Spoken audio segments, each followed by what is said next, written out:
Sorry. Hello, good evening. We're live now. Sorry about this very last minute na live stream. So let's just wait for some more people to join in before we actually start processing this pageant and what really happened. Okay, so let me just. Oops, sorry. Let me just adjust my camera. I'm actually using a new phone for this live stream. So I'm kinda a little bit unscripted for this live stream. Ayan. Let's just try to process for this live stream yung what happened, because it's kinda unexpected, but at the same time expected. I think that what happened in what happened here in the pageant was kind of unexpected in the sense that I did not anticipate that this entire production for the finals is going to be messy, that it's going to be very dark, that it's going to be very lackluster. I think if I am going to look at all the editions of the Miss Universe Philippines under this new management, this is actually the worst staging that they had so far. And I am being kind with this critique because so let's go and break it down first, because I really feel that this is the worst staging of the Miss Universe Philippines pageant that they had since 2020. First things first, the stage. The stage looks so small for a very large venue.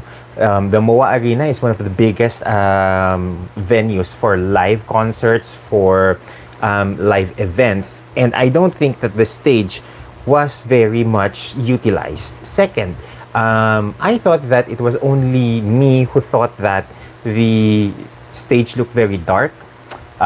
Although people in the venue are saying that it looked actually vibrant in their perspective. But on my end, when I am viewing it on my monitor, on a large monitor on my laptop, I don't feel that the lighting is adequate enough to make it look like there is a lively background doon sa likod ng mga candidates and what do you call this, likod ng mga hosts. In fact, for the evening gown competition, I think na the red backdrop reminded me of yung movie yung poster dun sa movie ni Vin Diesel na Bloodshot.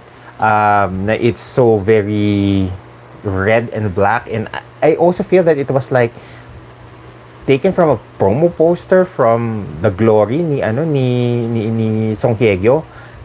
Ganun siya kadilim. I really didn't appreciate yung backdrop because it really didn't put it felt like it was just like, okay, let's capture a generic background from a website, and then they just put it there without making any modifications to it. That's what I felt about the stage. And nasa stage pa lang tayo. Hindi pa natin tinitignan yung choreography, yung production itself. Because if idagdag pa natin yung production and yung stage and yung camera panning, it really felt very much tinipid. It didn't look like, or didn't feel like it was glossy. It didn't feel like it is at par with some of the best national competitions that we've had over the last 5 years. It was really very bare bones in terms of glamour. That's what I felt. Unahin natin doon sa performances ng mga chihuahua sa backstage or sa stage. It felt like it was yung mga choreography ng mga dancers who were dancing behind the candidates. It really felt like I was transported back in the 1980s, in the 1990s, where Vilma had this evening show na, na ang mga backup dancers na mga solid gold dancers. It really felt that dated. Unfortunately, it didn't bring anything that's modern into the entire performance or in the entire uh, pageant experience. It really felt very dated. I didn't feel that they added anything new or anything significant into the production. They could have just scrapped them off and make the candidates, parade in the evening gowns because they were quite useless, in my opinion, doon sa evening gown competition. And then, their opening number, they had the girls dress in black, which is very much a deviation from previous years, from even last year's very colorful outfits. I think that last year was by far the best na production in terms of stage lighting and even wardrobe for the candidates. The swimsuits, it felt like we've done that before. I think it felt like a rehash of the swimsuits that they had during their finals in 2020 in Baguio, with the see-through na cover up. It really felt like there's nothing new in terms of the wardrobe department. And you already had the very dark na stage, very dark na backdrop, and then you had the girls in opening numbers na nakaitim sila. Parang mas lalo silang nag-blend in doon sa backdrop. And the choreography of the entire thing, including the camera panning, was so boorish and very amateur that it really felt like I'm not even looking at the national pageant of or I didn't feel like it was a national pageant that is at par with other regional pageants. Several weeks ago, I covered Limgas na Pangasinan in Lingayen, Pangasinan. It was an open air venue, and I felt that pageant, which is a regional pageant, had better lighting, had better stage production, had better prepared for their finals as compared to Miss Universe Philippines this year. It really felt like our regional pageants, our provincial pageants, had better staging, had better choreography, had better lighting, had better cultural performances that add on to the appeal of the pageant. Granted that the the Limgas ng Pangasinan was like 4 hours long or 5 hours long, but it didn't feel like it was a lot of wasted time. Unlike in the live stream that I think it ended up at around 5 hours, that was filled with so much commercials that it definitely killed the atmosphere for the pageant. Okay, let me first go through some comments kasi medyo ang dami yung nag-comment kaagad. Bruno Marvs, the first one to come here at nag-comment. Hello, good evening. Just Kate, thank you very much for the generosity. Maraming salamat. Thank you for the support. MAA. Oh my God, Sir Jason, yung production ng MUPH kasing itim ng gown ni MMD. Distracting ang camera angles, mukhang di pinaghandaan yung production. Exactly my point. Yun yung gusto kong i-point out because the camera panning was very boorish. It wasn't, there was no finesse in it. I don't feel that it was like rehearsed properly, or that even if they were rehearsed, it doesn't feel like it was very much well choreographed kung saan mag-zoom in, saan titingin saan i-aangulo yung mga tawag ito, yung mga shots. It really felt like this was done by newbies, like amateurs, like really greenhorn. And this is not something that should be taken against the cameraman or the people in the production. But I think if they were given ample time to prepare, to really discuss yung dito tayo magpapan, dito tayo mag-zoom in, dito tayo o kinakailangan full shot, kinakailangan mula sapatos paakyat hanggang mukha, hanggang sa tawag ito sa full body, tapos zoom out ulit. Kinakailangan may ganung klaseng like choreography and pre-production meeting so that everything goes smoothly. And then rehearse those exact same shots for every girl para hindi magbukhang, itong girl na to, parang lahat full body shot, walang close up. So, alam mo yun, it really felt like the production planning for this pageant was done in a week. It really felt that rushed. It really felt that like it was made up on that same week. Ganun yung feeling doon sa, or at least that's my feeling doon sa doon sa pageant. Okay? Love Nimrod, happy ako sa results, sad for Samantha, annoyed sa production. Agree. With regards to the production, to the glamour, dito tayo talagang huling-huli. And for Miss Universe Philippines to claim itself as the most prestigious national pageant and cannot deliver on their finals, I mean, it only goes to show that this is something that they really need to back off claiming, because it only goes to show that ultimately it's still Binibining Pilipinas that it has the best claim for the most prestigious national pageant here in the Philippines.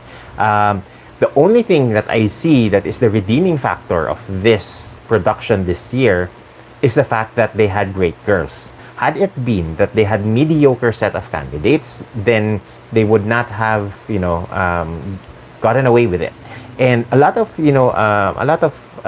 comments on my social media accounts when I asked what are the thoughts of fans with regards to the lighting, to the production, it really felt flat. And I feel that on the comments ng mga fans, because let's talk about the hosts. I mean, seasoned hosts na at this point, sina Sian Lim and si Alden Richards, and I believe that Team Yap has been doing this for the longest time.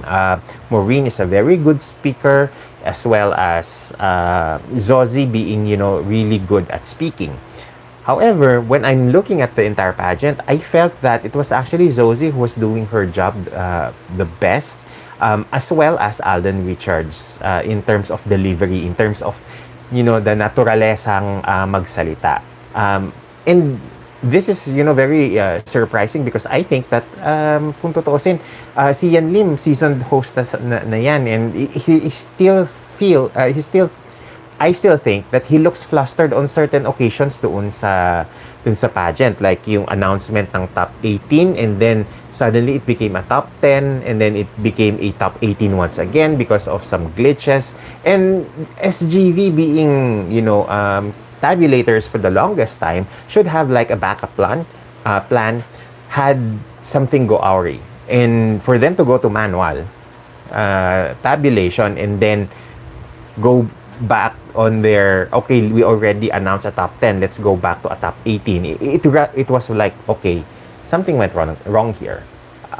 Why weren't you prepared? I mean, this is your job. You had only one job, essentially, and then you screwed it up because of, I don't know, you didn't do it properly, or for whatever reason, there was a glitch that you weren't prepared for. I think you should have had a backup computer, backup plan, should things go awry. And I think there is an element here that we are not in the know why this happened. And I do hope that the Miss Universe organization would explain that in detail, because it doesn't look good for SGV. Okay?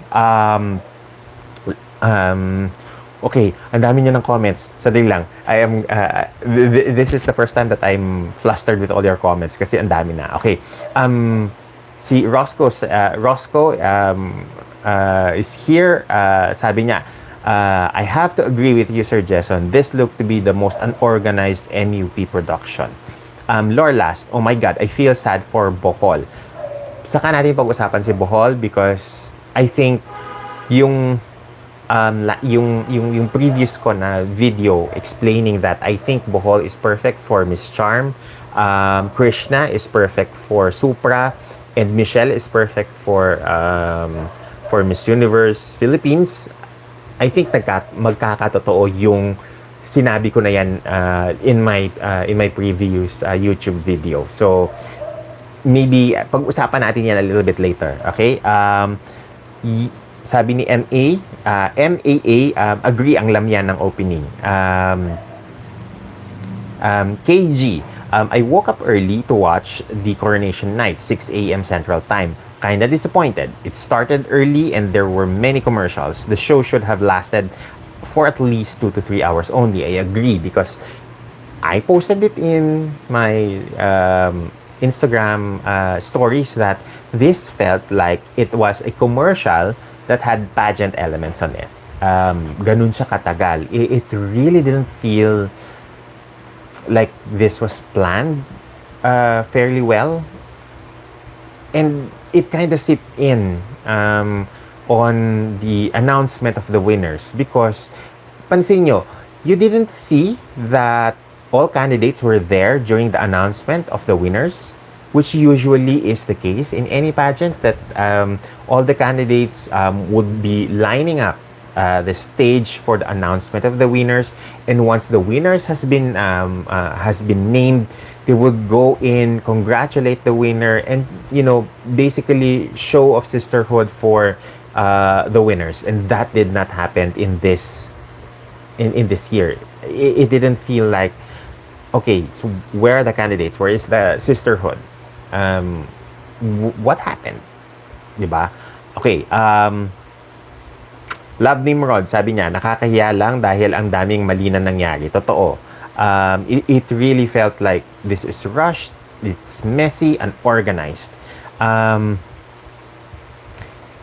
Okay, here's another thing.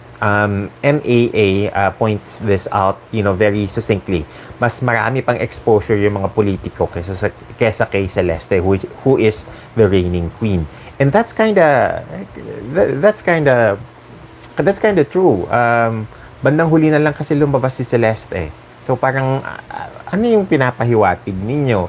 Are you like campaigning at early at this point? There was no reason for Shamsi and Yeda to be speaking in the front of all those people because Yeda is sitting as a judge. Shamsi is the national director. They should have just left it for Arboni to have her moment on stage, and again, allowed her to shine. Because essentially, this would have been a great moment to highlight Arboni and her Filipino roots and how the Miss Universe Philippines and the Philippines as a whole embraces not only Arboni as Miss Universe but also the Miss Universe organization as a whole. I think this is a lost opportunity for the organization to really, make it about the Philippines as a global citizen, that anywhere in the world, half Filipino, half tawag ito, kaya anumang half meron ang mga banyaga na pumupunta dito, as long as there is a small ounce of Filipino blood in them, we treat them as family. Ganun sana yung messaging for Arboni's moment on stage. So I think that was a missed opportunity. And then I was also quite surprised with the performers. Some of them, I really have no idea who they are, kung saan sila pinulot, kung saan sila nanggaling. There wasn't any set card na ganito yung mangyayari, ganito yung ganito yung mangyayaring performance. And then I remember, they were supposed to have like a K-pop idol in their finals, that naramdaman nyo ba kung nag-perform? Because I honestly didn't see na may K-pop idol na nag-perform. Kasi parang, I mean, maybe nasa unahan ng ng live stream, at hindi ko napanood. Maybe before yung kanilang introduction in those black dresses. Pero I was really thinking, oh nga no, they were supposed to invite a Korean K-pop idol, 'di ba? And then biglang parang wala. So, I don't know. Maybe somebody in the comment section would be able to clarify that for us. Ayan, Travel Junkie, thank you very much. Thank you very much for your generosity. Sabi niya, Sir, pang-cape for next pageant for Binibini. Thank you. Salamat sa mga nagsusuporta sa atin. Okay, Rodwin Fiel. Sir, I think di nakatulong yung fiasco na nangyari sa tabulation kaya di nakapag-perform si Ian. I kinda agree. I think he got flustered after that na parang nagkaroon siya ng moment na, okay, baka mas Steve Harvey tayo dito sa sa ginawa natin to. So, maybe he got flustered. I don't know. But, si Ian is a good actor. And maybe during that time, hindi lang niya siguro napapansin, but his facial expressions was betraying the nervousness. And I do hope that, that was something that that was managed much better. Act as if nothing happened, that everything is fine, because that's, the mark of, a true professional. When things go shitty, things go out of plan. Okay, Simply Lurker, messiest production nila so far. Di man lang binigyan ng airtime ng matagal si Queen Celeste. Mas matagal pa exposure ng party list. Congratulations to Michelle. Adrian Santiago says it was the worst production. Emma Ana is saying baka walang floor director. I will have to ask someone in who watched live, because syempre there are different perspectives na hindi natin malalaman until we are able to talk with someone who was actually there, with regards to making sure that everything went smoothly. I am sure naman siguro na there was a floor director who was managing everything there in the production ng entire pageant, but it just looked messy. Yung camera and everything, maybe there is a floor director and maybe overwhelmed, or for whatever reason, hindi maganda yung switching ng camera from one camera to another, and then the panning also, it really is so manghihinaan ka ng loob na this is not something that we've expected. Okay, JB Sarmiento, your comment is very controversial, pero babasahin ko pa rin kahit na controversial siya. JB says, it seems that the technical problem on the scores tally was planned. I don't know that for sure. We don't know that for sure. But this is something that is a slap on the face of SGV and the Miss Universe Philippines organization, that nangyari ito under their watch. It really is like cringy to look at a top 10 and then suddenly, okay, balik tayo sa top 18. What happened there? Dansom, SNJHSM. Sir Jason, tell Binibining Pilipinas not to do this kind of mess. I think,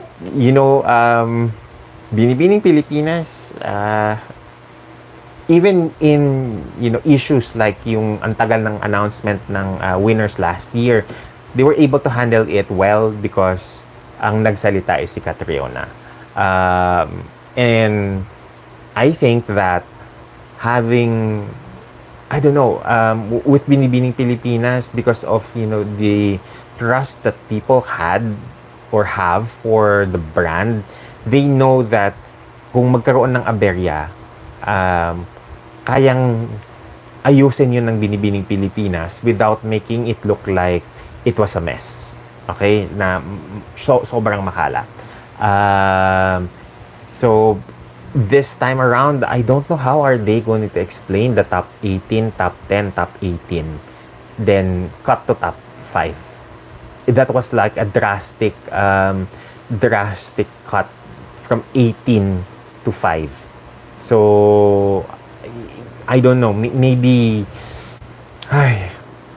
someone who is on the inside can explain that, but it doesn't make sense for me. They should have, they already announced a top 10. Kung nagkaroon man sila ng problema with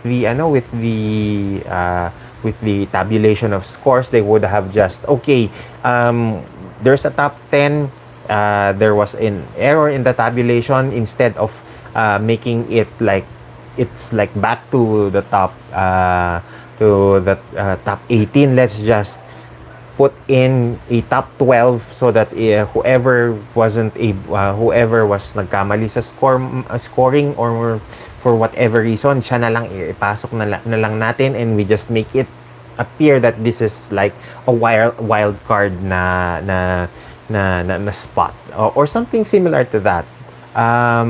Because what they did essentially was like, okay, what happened there? It kind of, in the back of the head of some fans, is like, okay, baka may hocus-pocus na nangyari. And I think that is automatically what most people is going to think about that. Pancho Polo, yes, I agree with dun sa sinabi mo that Pampanga benefited from that. But I also think that Pampanga was delivering well. So, why didn't she make top 10? Diba? Parang, what kind of explanation will they, say or tell us that would make sense? Because it was kind of, I was actually very much thinking that Pampanga was showing in the top 10. In fact, the 7 girls that I thought who's going to make it into the top 10 of the Miss Universe Philippines finals were CJ, were Krishna, Michelle, Pauline, Eman, Cliza, and Samantha. Kung titignan nyo dun sa top 7 na yon, dalawa akong laglag kaagad from my list of 7 on the top 10. And then suddenly they instituted, okay, let's go back to a top 18.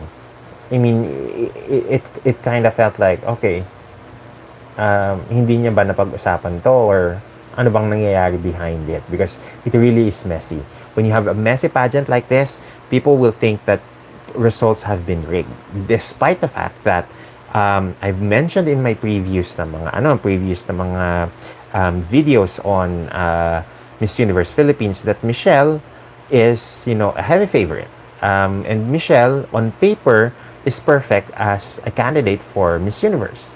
So, I mean, let's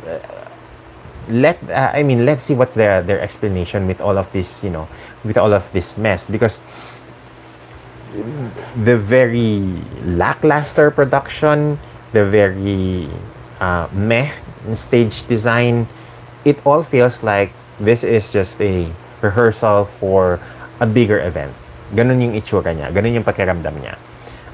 Okay, let me just go back on yung mga comments. Okay,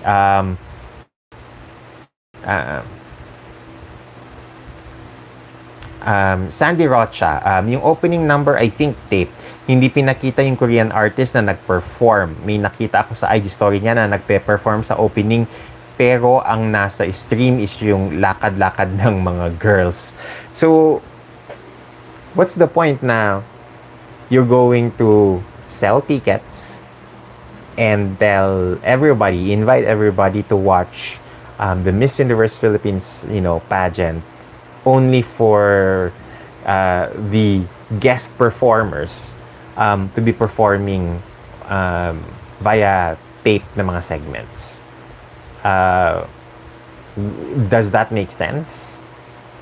I mean, if you are a K-pop fan at bumili ka ng ticket dahil alam mong dahil ang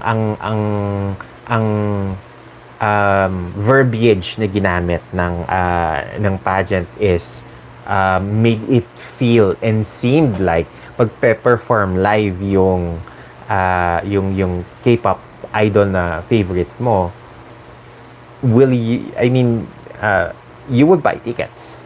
So, tapos ano maramdaman mo na ay tape segment lang pala.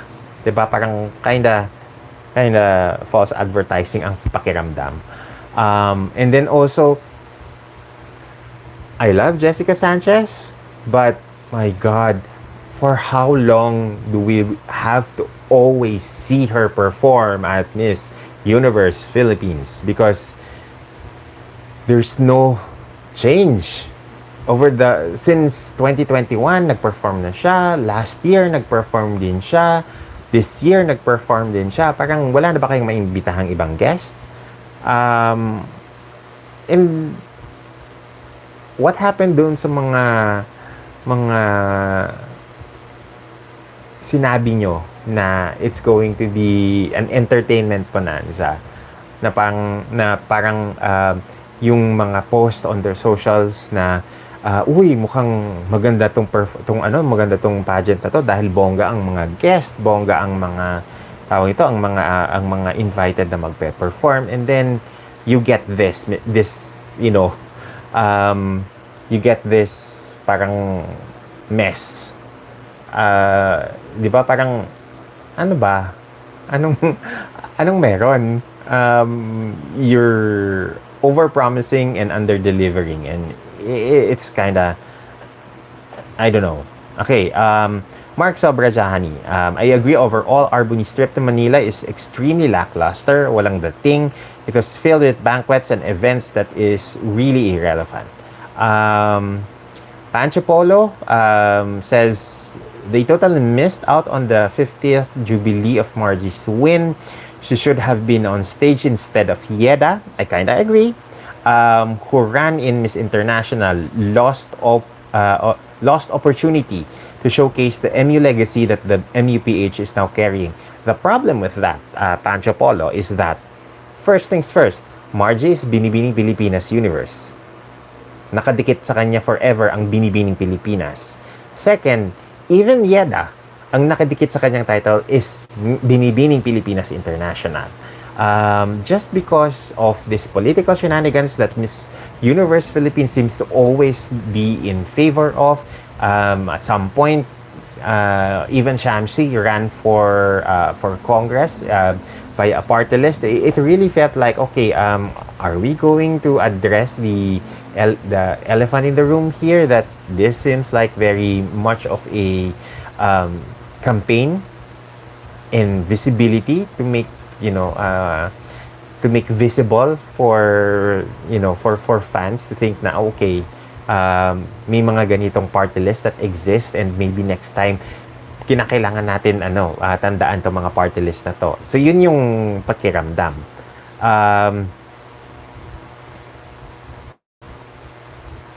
Emma Anna says it just proves what the current org can deliver. Anne wouldn't be very happy. For sure, the franchise is at stake. I don't know. At this point in time, I really am thinking that nasa GMA7 na yung franchise. Maybe I'm wrong. Maybe I'm, maybe I'm in over my head with thinking that. But I don't know. This really felt like an inspired na staging ng pageant. Simply Lurker, kakaba sa production ng MPE ng mga MUP apologists. Ayan, bumalik sa production ng MUP. Rushed ang production, top 18/10 fiasco.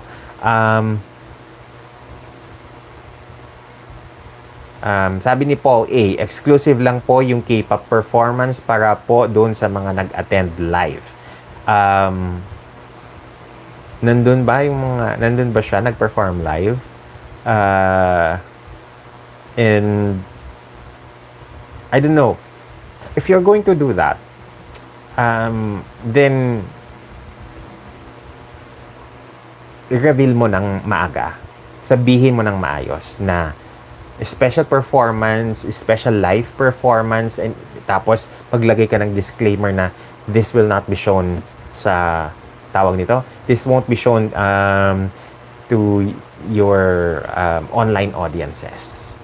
Because there are people na, okay, they cannot afford the ticket or they cannot afford to travel, they're gonna watch online. So, I don't know, there needs to be disclosure so that people who have expectations would be able to manage their expectations.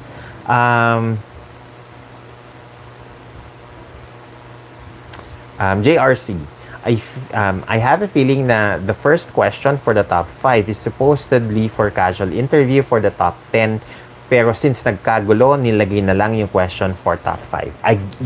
I was thinking that as well. Kasi ang dami nilang nakaupo sa panel, and then naka-fishbowl pa sila. I was thinking that because of maybe they ran with it because nandyan na, nagkaroon na ng whatever na aberya. Okay, let's just proceed with the Q&A and make sure that the supposed to be Q&A for the top 10 interview, yung top 5 na lang at mag 2 rounds na lang tayo ng Q&A. Kasi it does make sense bakit bigla na lang ganun tawag nito ka-abrupt yung Q&A na session. It felt kulang yung first round. And I was also thinking that during the proceedings na it might be possible also that they have all of these, kasi ganito yan, when you have like a panel of judges, usually yung panel of judges na iniimbitahan would have equal opportunity to do a Q&A for exposure, because in Miss Universe, pansin nyo, all of the judges who sat as judges are given opportunities to be shown on screen asking a question. And it felt like if they have 8, 9, 10 na mga judges, bakit 5 lang yung nabigyan ng on-screen na airtime? So I kinda think JRC that you're right with your hunch there. So yun na nga, Riza A.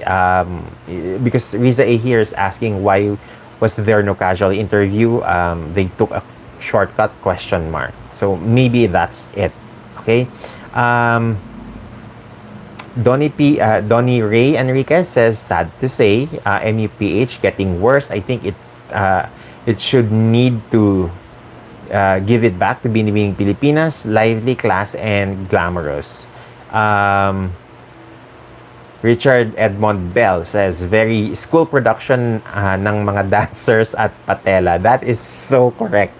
That is so like, this is something that I would expect in the 90s. So, but again, I've already mentioned, solid gold dancers level yung nakita kong production ng mga Choreography on stage.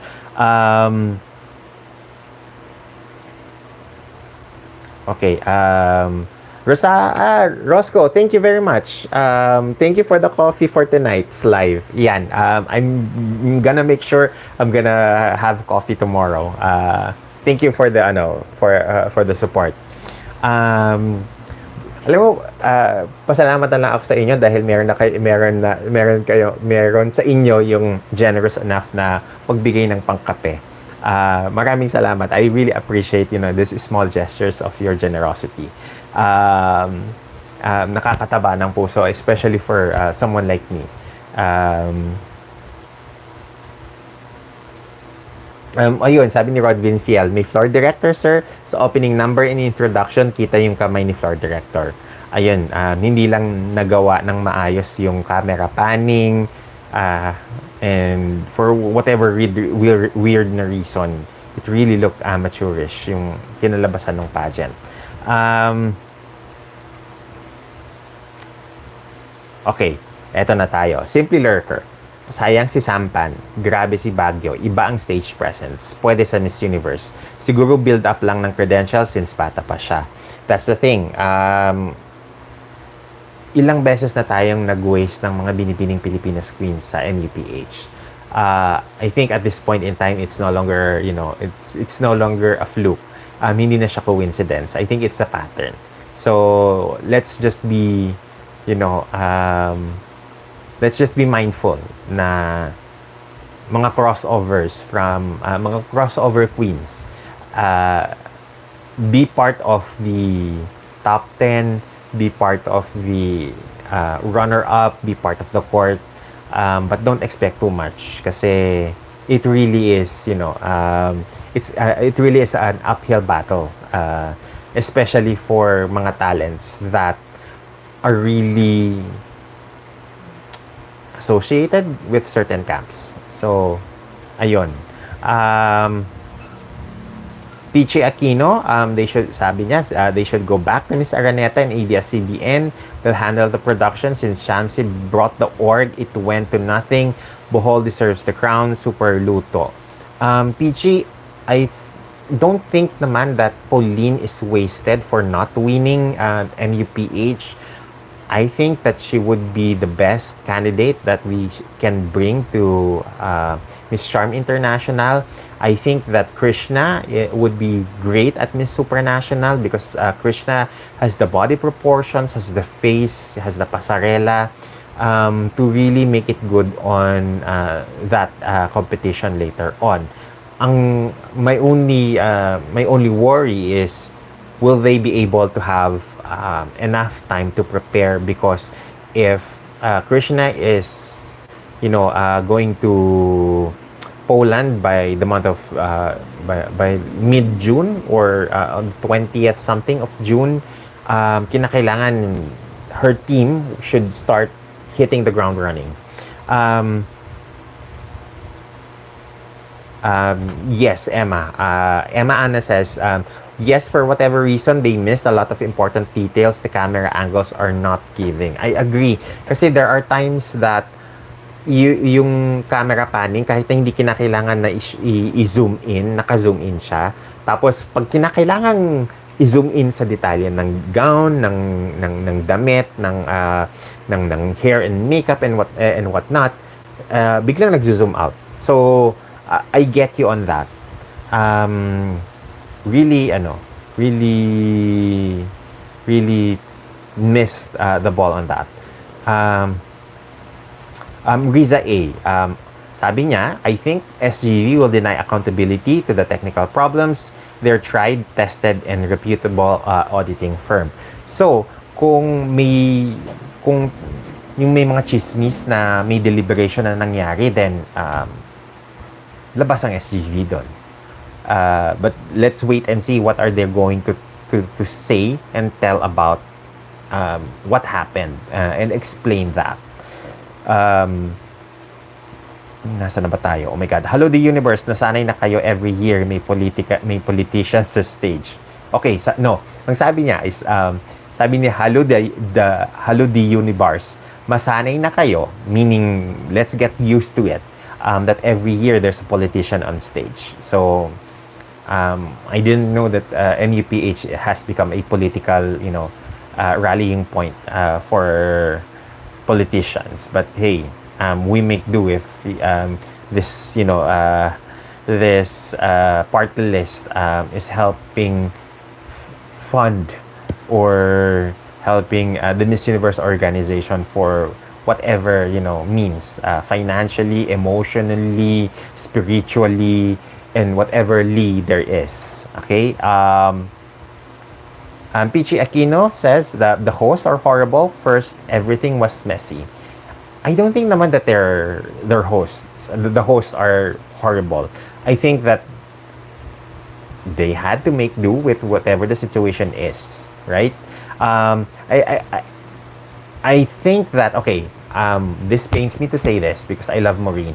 Maureen needs to relax. Maureen needs to, like, I don't know, loosen up, and stop. You can really see her reading from a teleprompter, because her eyes are.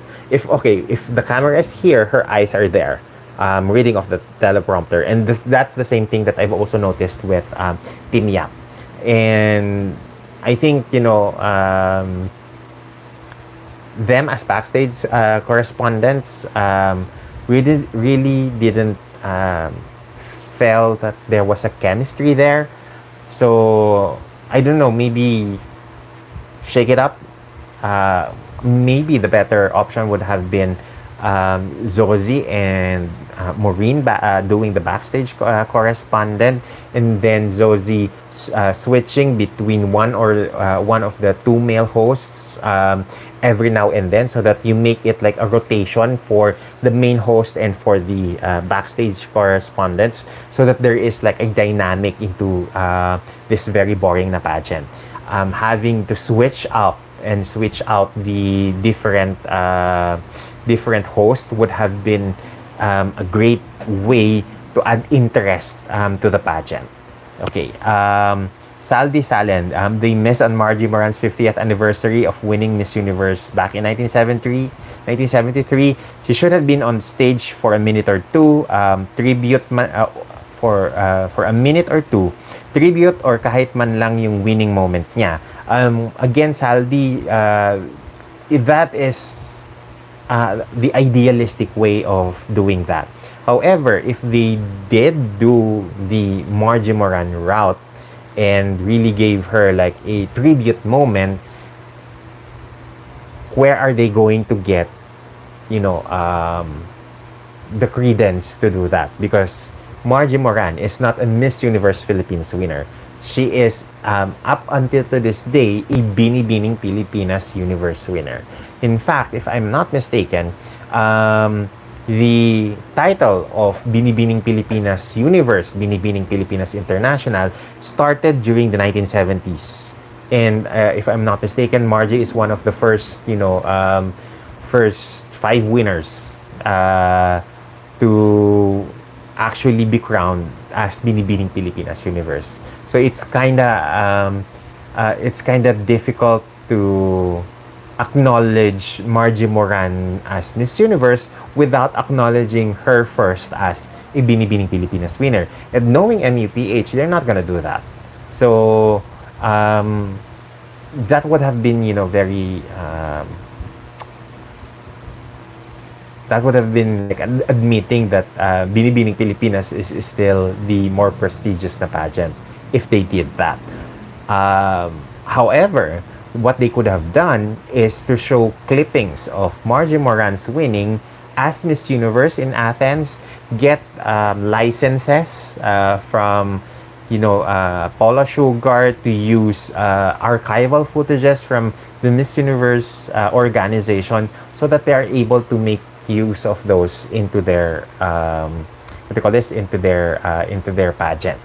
Okay. Michael Kabanting, Sir, sa haba po ng pagpili kanina, masyado naman niluto ang yung laban. I think Miss Bohol, pati yung evening gown, hindi man tayo bulag, pero karamihan si Zambales at Baguio, bakit puro si Makati? Mitsuko Ogata, Mitsuko Ogata says, totoong merong deliberation. Tinweet ni MJ Lastimosa yon. Nakaka-insulto sa SGV, as an auditing firm ang ginawa nilang announcement. Okay, so if totoong may deliberation, then maybe in that deliberation, they can explain kung bakit nila ibinalik sa top 10, sa top 18 yung top 10, and make it, make it clear why.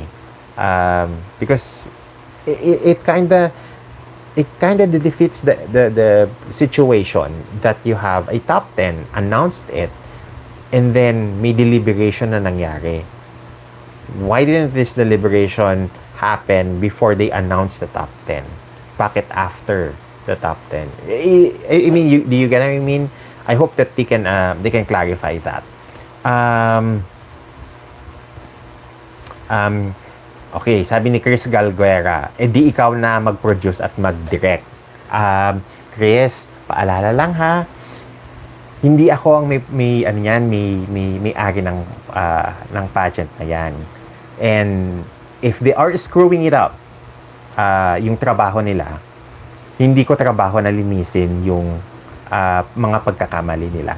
And I think as a pageant media, as someone who observes pageants on a regular basis, someone who has been observing pageants since the 1990s, I think I've earned my stripes when it comes to critique, when it comes to telling people that these are my opinions, and if you get butthurt from it, then I don't think that's a me problem.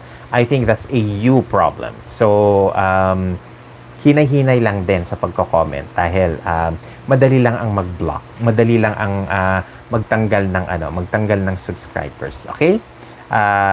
So there. If you don't like what I say, you're free to leave. I'm not gonna entertain or indulge your attitudes here kasi hindi ka nakakadagdag ng hindi nakakadagdag yung perspektibo mo ng antas ng diskurso ng pageantry. If there is something that is commendable in this pageant, it's the fact that it's the girls who are actually uplifting, the finals, because ultimately I don't think that the Miss Universe Philippines pageant as a whole was a successful one. I think that the girls made it a successful one because the girls that I am thinking for as possible winners for Miss Supranational Philippines, Miss Charm Philippines, and Miss Universe Philippines are all within the girls that I thought as possible winners for those 3 titles. So ang top 3 natin is si Michelle, si Krishna, and si Pauline. And Pauline I've been very vocal that I think that she's going to be perfect at Miss Charm. I also think that Krishna will be perfect at Miss Supranational. And again, now we see Michelle Diaz, Miss Universe Philippines, which I have already been saying since last month, since several weeks ago, and I reiterated in my latest video on who should be Miss Universe Philippines that Michelle on paper is perfect for Miss Universe Philippines simply because of her pedigree, because of her resume, because of her statuesque na height and body proportions. And if you notice, never kumorona ang Miss Universe Philippines na someone who is below 5'6" or 5'7". That is an observation that I've seen, and that's an observation that has been proven correct in this year's results. So there. Nasa na ba tayo? Ayan. Ang dami na namang comments. Opinion says Michelle D is deserving winner from a fan from Colombia. Ayan. Hola. Kumusta? Saldi Salen says, thanks for your insight, Mr. Jason. Salamat din sa pakikinig. Okay, nasaan na ba tayo? RNL. Lots of fans wanted na ibalik sa Cubao ang MU, but the thing is, Cubao did not bid. While Jonas, a politician, and GMA did the bidding. GMA bought the franchise for the next edition. That's quite an entertaining, comment. If they did bid, then good for them. Marky Riera says, let's admit it, Makati is the best and the most prepared. Mitsuko Ogata, I thought Shamsi was doing to clear the air, but nag-speech lang pala. I like Arboni's impromptu speech more than the politician's reading. Kinda agree. I thought that they should have just given the opportunity to Arboni and given her the spotlight, because my God, I think Arboni is one of those girls, those winners, Miss Universe winners, where everything seems to be an uphill battle for her. I mean, the mere fact that her Asian tour was more about the new owner rather than the new winner. And in this, in her participation in Miss Universe Philippines, with that very limited na airtime, they could have just given it to her. But of course, alam naman natin dito sa Pilipinas, kapag may nag-sponsor na politiko, kinakailangan may airtime si politiko.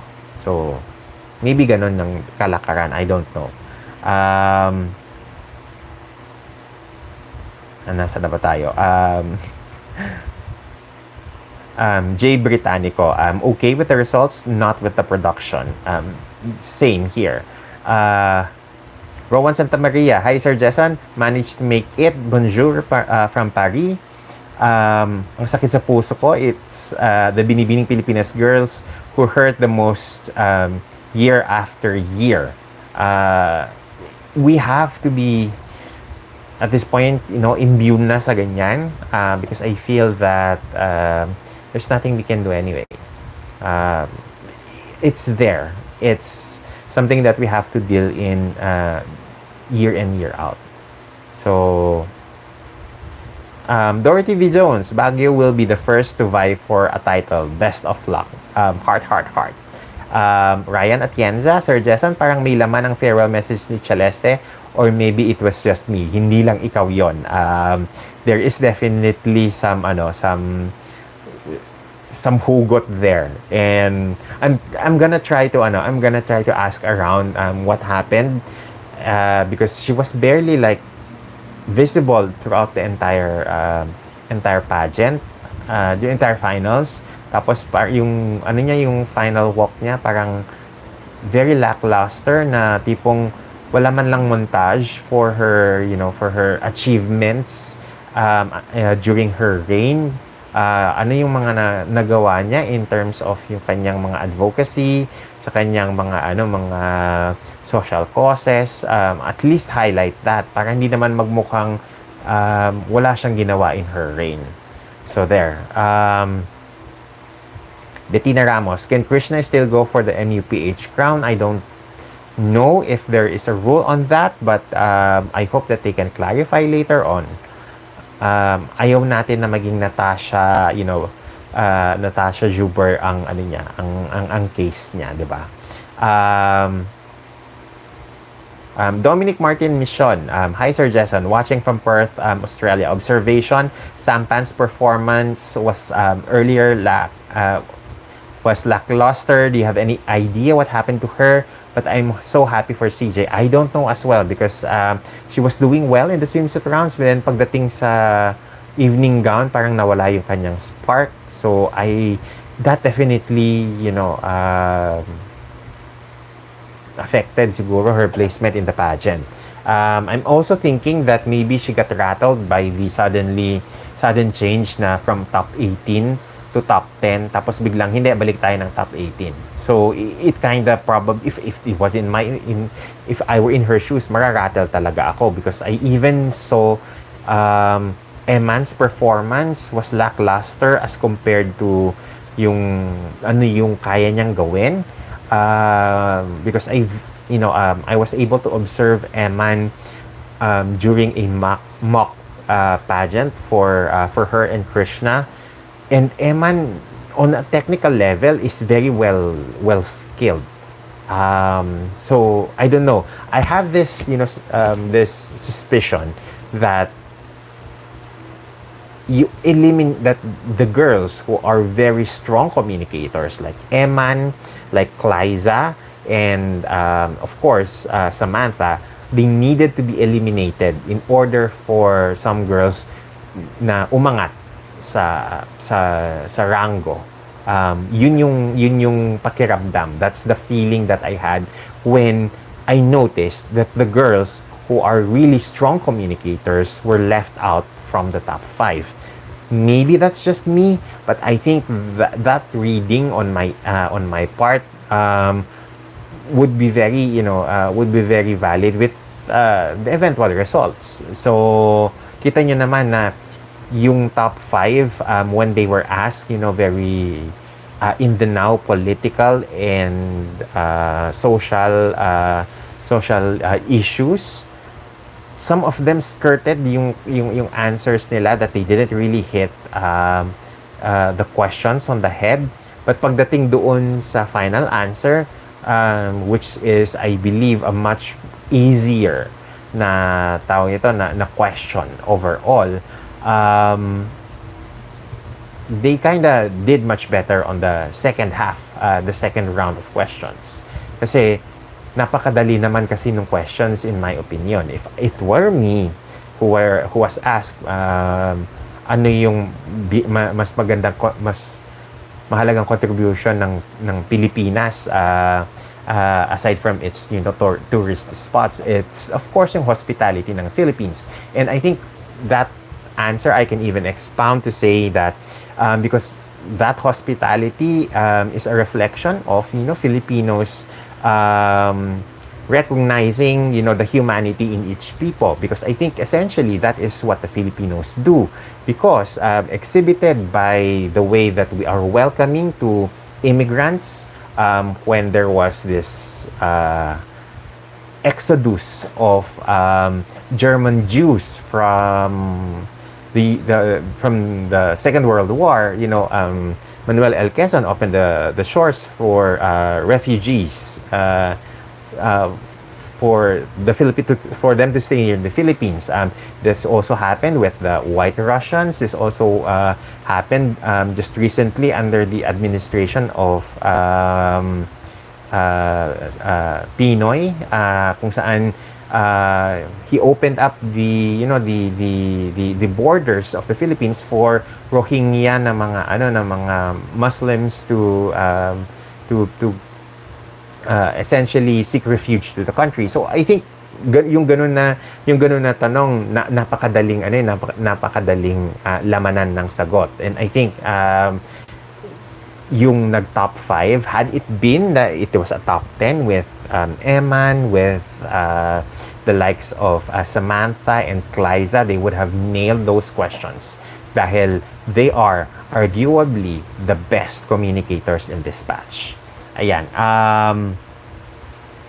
Mitsuko Ogata, agree. I think Samantha would have been in the top 5 had they stuck with the top 10. There.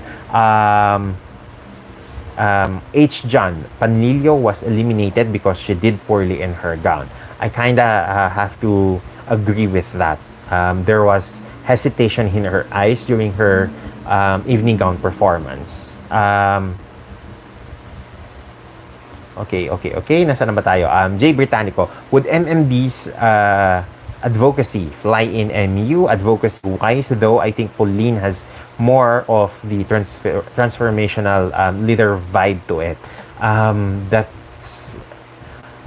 That's still something that we need to take a look at, because Michelle's advocacy on autism and the fact that she has done something about her advocacy says something about yung dedication niya doon sa advocacy niya. Sometimes it's not about the advocacy per se, but rather the willingness and the authenticity, the genuineness of that of the girls with her chosen social causes. So perhaps it's not just the kind of advocacy, but the dedication that and the hours that the girl puts in for that social cause.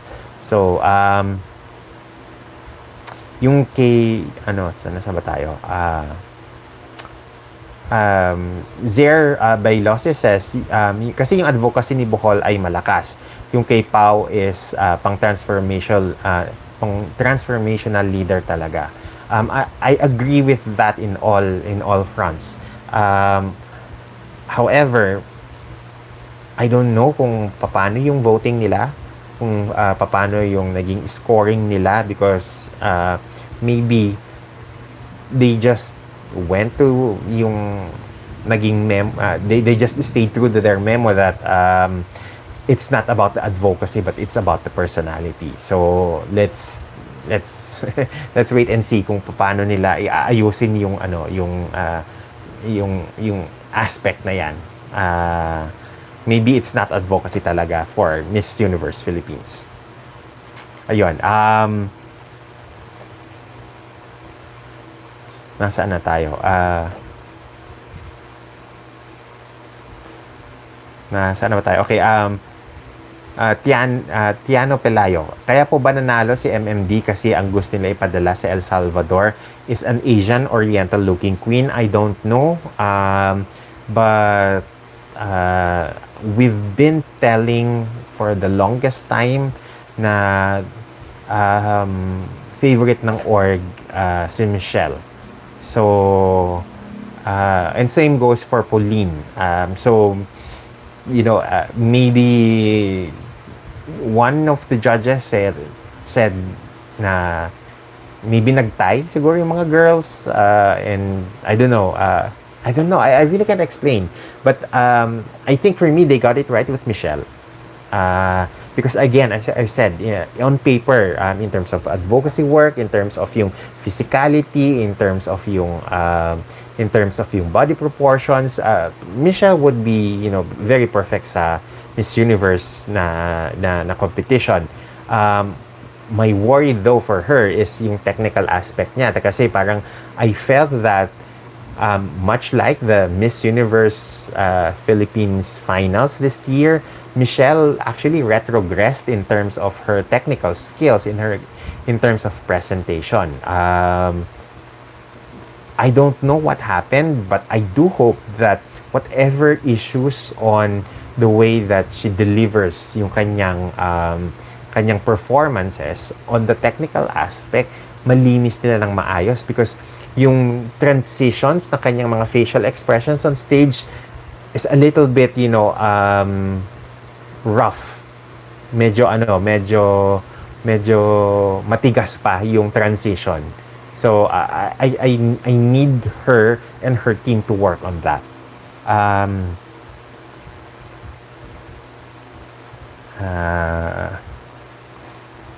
Saviash. Yep, but Bohol, sabi niya ni Savias, but Bohol disappointed me by copying the image of Russia's Oksana Fedorova. I think that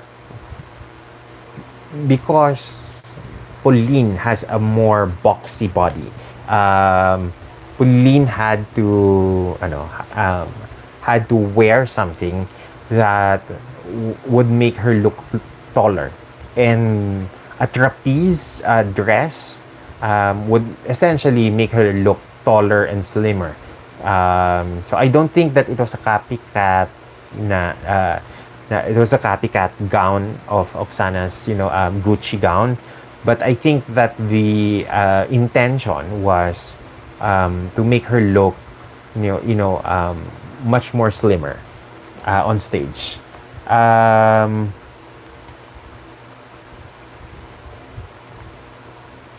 Okay, where were we? Mitsuko Ogata, the show was predictable, but I did not expect the level of kapalpakan. Travel Junkie, Eman did slid down during the swimsuit part nung they were all parading na. Like you, I do hope that she's also fine. Okay, nasa na tayo? J. Britannico, sa tingin niyo po, bagay kaya kay MMD ang Mala Miriam Kimbao na styling sa MU? I don't know. Her very statuesque body, I think, can do much better with something that has more spice, that can show more personality for her, because having her do something that Miriam Kimbao has done with perfection in terms of styling. It might not work for her, for Michelle's body type, which has more curves than that of Miriam. Miriam has this very slim, svelte, and toned body, while Michelle's has more curves than what you call this than Miriam. So it might not work in terms of the body type.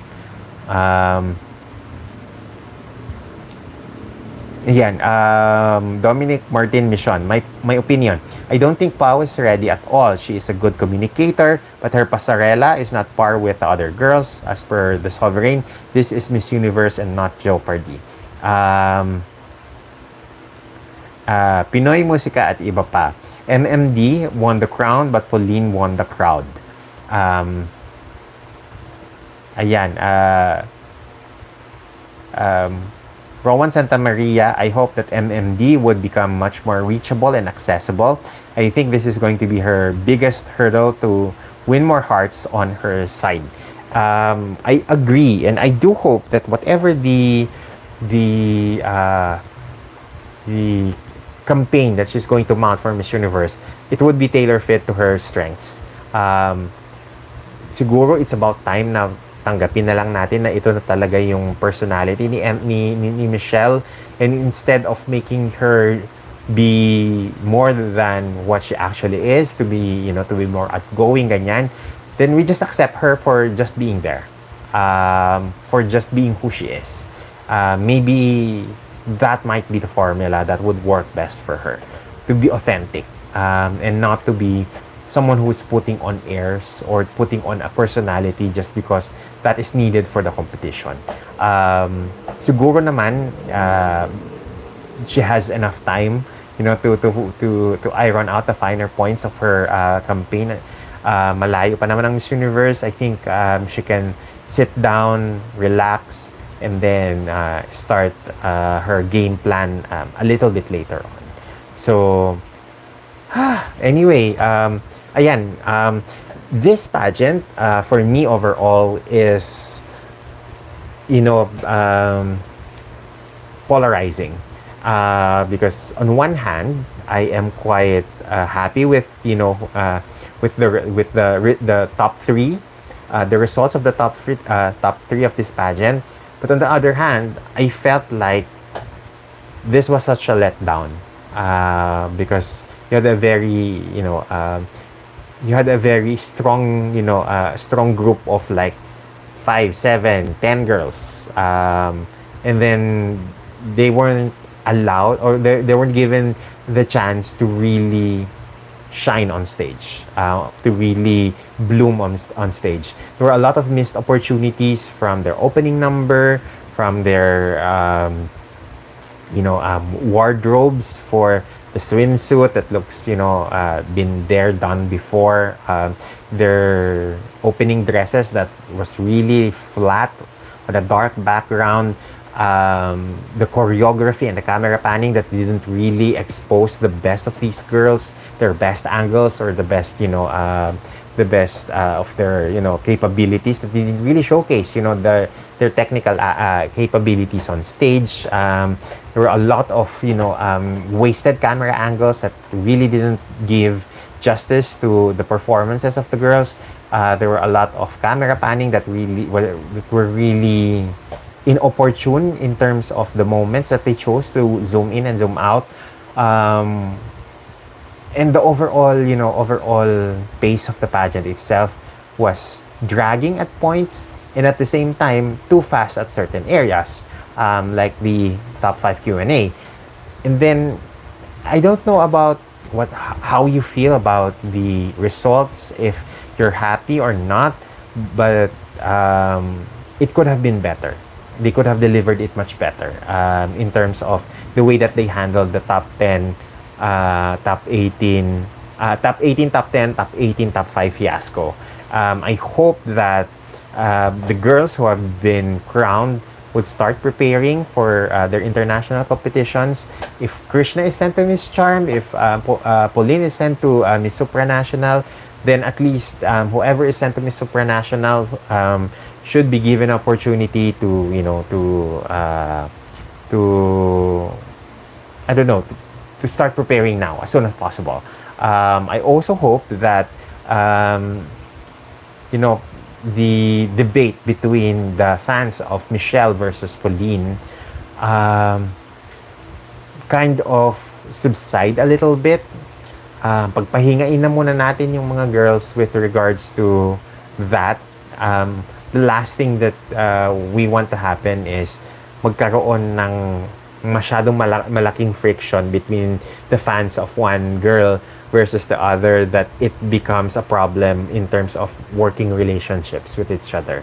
I do hope that whatever learning and lessons that we had during Celeste's, Miss Universe campaign, we are able to pivot. We are able to learn from and apply for Michelle's campaign na hindi na natin ulitin yung mga yon. I do hope na this is the last time that we will have this very, very messy na pageant, because hindi siya nakakaganda, hindi siya nakakaalta. It doesn't really elevate anything in pageantry. And I do hope that with Binibining Pilipinas coming in next, we start focusing on the Binibining Pilipinas girls, so that mabigyan sana naman tayo ng Binibining Pilipinas ng opportunity to to uplift our morale with this really terrible, messy train wreck finals ng Miss Universe Philippines. I think that's it from on my end. Ayoko nang patagalin itong live stream natin. It's been an hour and 15 minutes, over the 15 minutes. So I do hope na we are able to digest kinabukasan kung ano na yung nangyari, and I do hope na makapag-move on tayo kaagad with whatever lingering na hopes natin na hindi nangyari, yung expectations natin na hindi na-achieve ng pageant na ito. I think I hope na next time na pa-live natin would be with much better news, much more positive na vibes than we have in this live stream. I just wanted to give everyone opportunity, to vent out their frustrations, to tell and remove it from their systems kung whatever yung hindi natin magandang experience with what happened with this coronation night ng Miss Universe Philippines. And nakakatawa na ang MUPH tinawag na Grand Coronation Night ang tawag ito, ang finals nila, but kinda didn't, deliver on the grandiose that they kinda promised.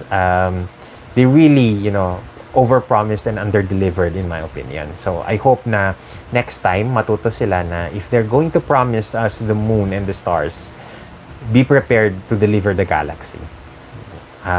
That's it from me, guys, and I hope na makatulog tayong lahat ngayong gabi, and bukas pag-usapan natin on our social media yung mga lingering na mga frustrations nating lahat sa pageant na ito. Okay? So, thank you very much for everyone na